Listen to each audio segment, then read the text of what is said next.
ఓం శ్రీ సాయిరామ్.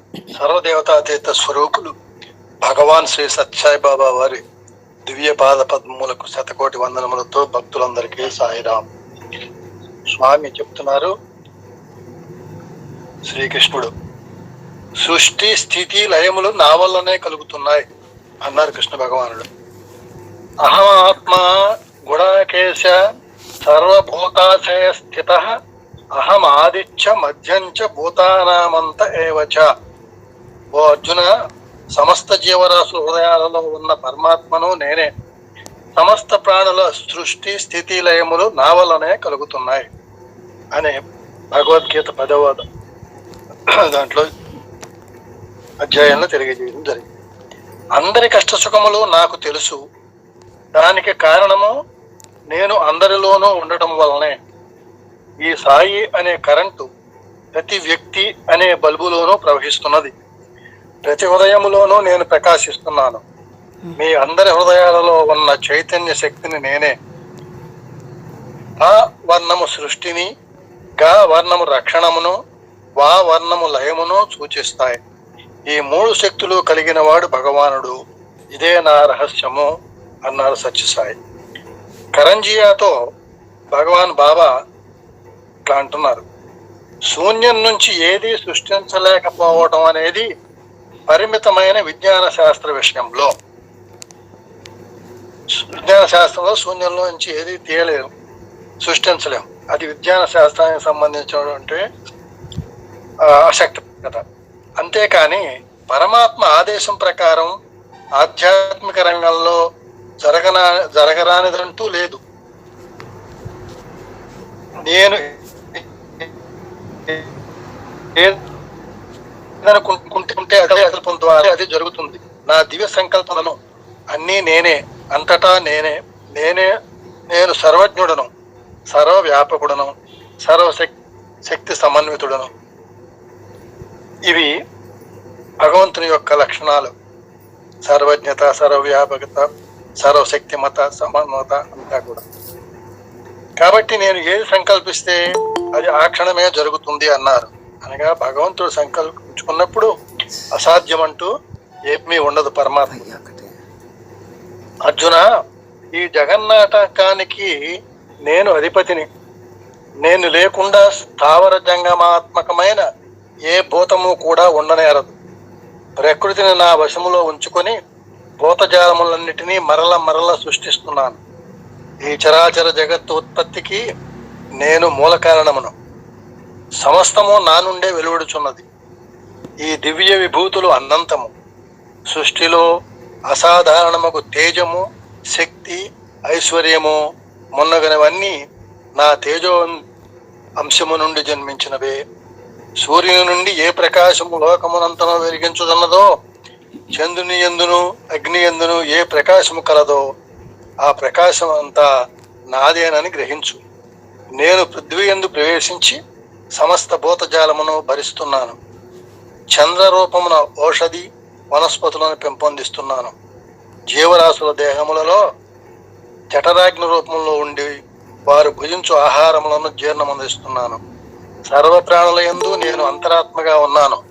నా వల్లనే జ్ఞాపక శక్తి, వస్తు జ్ఞానము, సరియగు విచారణము కలుగుతున్నది అని శ్రీకృష్ణ భగవానుడు భగవద్గీతలో లోకానికి తెలియజేయటం అయింది. సత్యసాయి బాబా వారు, నా ఆనందం కోసం నేను ఈ విశాల విశ్వాన్ని సృష్టించదలిచాను. అప్పటి వరకు నేనెవరో తెలుసుకొనడానికి ఎవరూ లేరు. కేవలం సంకల్పించాను అంతే. తక్షణమే పర్వతాలు పైకి లేచాయి, నదులు ప్రవహింపసాగాయి, క్రింద పృథివీ, పైన గగనం ఏర్పడ్డాయి, సముద్రాలు ఉప్పొంగాయి. సూర్యుడు, చంద్రుడు, ఎడారులు సమస్తం ఆకృతి ధరించి నా ఉనికిని నిరూపించసాగాయి. అప్పుడు మానవులు, జంతువులు, విహంగాలు ఇలా అనేక జీవరాశులు మాట్లాడటం, వినటం, విహరించడం నేర్చాయి. అందులో మానవునికి ప్రథమ స్థానం అనుగ్రహించబడింది. విశిష్టమైన నా విజ్ఞానాన్ని మానవుని మస్తిష్కంలో అమర్చాను అన్నారు సత్యసాయి. నన్ను మించినది మరి ఒకటి లేదు. ఒకసారి భగవాన్ బాబా భక్తులతో లక్నో, అయోధ్య, కాశీ యాత్రలకు బయలుదేరారు. ఆ బృందంలో కస్తూరి గారు కూడా ఉన్నారు. దివ్యక్షేత్రమైన కాశీలో స్వామి దగ్గర ఉపదేశం పొందాలని కస్తూరి గారికి శ్రీ రామకృష్ణ పరమహంస కాశీ క్షేత్రాన్ని దర్శించి సమాధి స్థితి పొందిన విషయం కస్తూరి గారికి తెలుసు. కాశీలో మృతి చెందిన వారి చెవులలో శివుడు తారక మంత్రం ఉపదేశించటం శ్రీ రామకృష్ణ పరమహంస దర్శించాడు. అటువంటి కాశీలో తనకు మంత్రం ఉపదేశించవలసిందని కస్తూరి గారు స్వామిని అడిగారు. స్వామి సరేనన్నారు. అందరూ లక్నో నుంచి కాశీ చేరుకున్నారు. కాశీలో ఉపవాసం ఉంటే పుణ్యం వస్తుందని కస్తూరి గారికి బెంగళూరు వైట్ ఫీల్డ్ లో మిత్రులు ఒకరు చెప్పడం వల్ల ఆయన కాశీలో ఆ రోజు ఉపవాసం ఉన్నారు. స్వామి ఎప్పుడు మంత్రం ఉపదేశిస్తారా అని ఆయన ఎదురు చూస్తున్నారు. స్వామి అక్కడ కార్యక్రమాలతో తీరిక లేకుండా ఉన్నారు. కాశీలో దేవాలయాలు, విశ్వవిద్యాలయం మొదలైనవి చూచి వచ్చిన తర్వాత ఒక భక్తుని ఇంట్లో భోజనాలు ఏర్పాటయ్యాయి. అందరి ముందు భోజనాలను అమర్చారు. స్వామి ప్రత్యేకంగా కస్తూరి ఎక్కడ అని అడిగి పిలిచి ఆయనను తన ప్రక్కన కూర్చోబెట్టుకున్నారు. కస్తూరి గారి కాశీ క్షేత్రంలో ఉపవాసం ఉంటే పుణ్యం కదా అని ఉపవాసం ఉన్నారు. అటువంటి స్థితిలో స్వామి కస్తూరి గారి వైపు చూసి తిను అన్నారు. కస్తూరి గారు మాట్లాడకుండా ఆహారం తీసుకున్నారు. కాశీలో ఉపవాసం ఆ విధంగా అయింది. మంత్రం అడిగితే సరేనన్నారు స్వామి. ఎక్కడా ప్రస్తావనే లేదు. పైగా ఉపవాసం చెడగొట్టారు. 2 వారాల తర్వాత అందరూ పటపర్తి చేరుకున్నారు. స్వామి కస్తూరి గారిని మందిరంలోని భక్తులకు కాశీయాత్ర గురించి చెప్పు అన్నారు. కస్తూరి గారు వరుసగా అన్ని దేవాలయాల విశేషాలు చెప్పారు.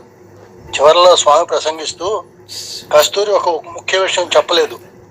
కస్తూరి కాశీలో నన్ను ఒక మంత్రం ఉపదేశించమని ప్రార్థించాడు. ఉపవాసం ఉన్నాడు, కన్నీరు పెట్టుకున్నాడు. కానీ అతని తెలివి తక్కువ కోరికకు నాకు నవ్వు వస్తున్నది. అన్ని మంత్రాలకు అధిదైవమైన భగవంతుణ్ణి ఒళ్ళో పెట్టుకుని మంత్రం అడుగుతున్నాడు, ఏమి చెప్పాలి అన్నారు. తర్వాత కొంతసేపటికి బాబా అవును మంత్రం దేనికి అని అడిగారు. మీకు సన్నిహంగా ఉండటానికి అన్నారు కస్తూరి గారు. అప్పుడు చూస్తే బాబా చేతులు కస్తూరి గారి చేతులు దాదాపు తగులుతున్నాయి. బాగుంది, ఇంకా ఎంత సన్నిహితంగా ఉండటానికి అని నవ్వారు బాబా.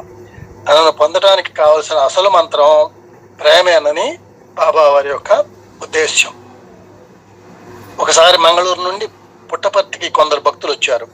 వారు స్వామితో, స్వామి కృష్ణప్ప గారు మంత్రాలు సరిగా చెప్పడం లేదు, తప్పులుగా చెబుతున్నారు. మా దగ్గర స్పష్టంగా మంత్రాలు చెప్పి పూజ చేయగల వారు ఉన్నారు. ఈ కృష్ణప్ప గారు అప్పట్లో పూజారు అన్నమాట. తమరు అనుజ్ఞ ఇస్తే వారిని పిలుచుకొని వస్తామని మనవి చేశారు. అది విని స్వామి ఏమన్నావు, మంత్రమా? మంత్రం ఎవరు? నేనే మంత్రం. ఇక వేరే మంత్రాలు ఎందుకు?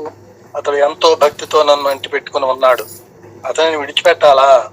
అతడు తప్పుగా చెప్పినా పర్వాలేదు, అతన్ని ఇక్కడే ఉండని, మీ వారిన అక్కడే ఉండని అన్నారు.